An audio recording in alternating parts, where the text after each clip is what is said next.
BJP চোর, BJP চোর। শনিবার সকাল থেকে চলছে রাজ্যের 8 কেন্দ্রে ভোট গ্রহণ। প্রায় শেষের মুখে রয়েছে ভোটদান প্রক্রিয়া। এরই মাঝে পূর্ব মেদিনীপুরের তমলুক লোকসভা কেন্দ্রে সকাল থেকেই এই কেন্দ্রের বিভিন্ন জায়গা থেকে উঠে এসেছে নানা অভিযোগ।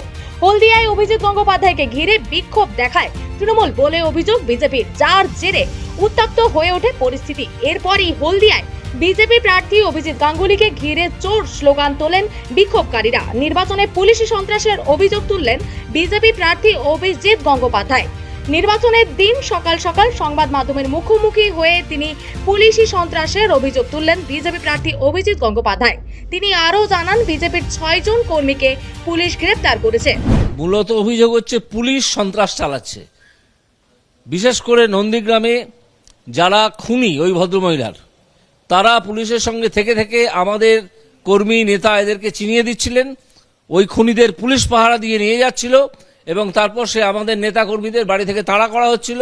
একজনকে গ্রেপ্তারও করা হয়েছে। সারাদিনে মোট 6 জনকে গ্রেপ্তার করা হয়েছে আমাদের নেতা কর্মী নেতা মিলিয়ে। উদ্দেশ্য একটাই, যে যেন তেন প্রকারণে নন্দীগ্রামে দেখাতে হবে ওরা ভোট বেশি পেয়েছে আমাদের চেয়ে। হলদিয়াতেও একটা খবর এসছে যে সেখানে এজেন্টদের বসার ব্যাপারে একটা প্রবলেম শুরু হতে পারে, সেই জন্য আমি এখন যাচ্ছি।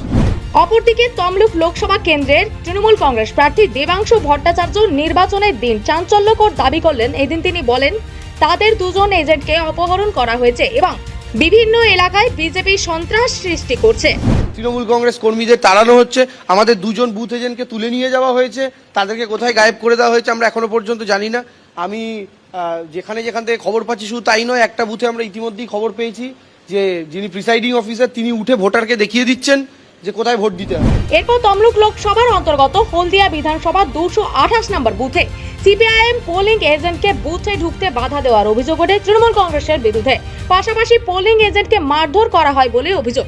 পরে পোলিং এজেন্টের বাড়ি গিয়ে তার সাথে দেখা করেন সিপিআইএম প্রার্থী তথা বিশিষ্ট আইনজীবী সায়ন ব্যানার্জি। এসবের মধ্য দিয়ে দুপুর 3টে পর্যন্ত তমলুক লোকসভা কেন্দ্রে মোট ভোটের হার 72%। ব্যুরো রিপোর্ট, খবর বাংলা।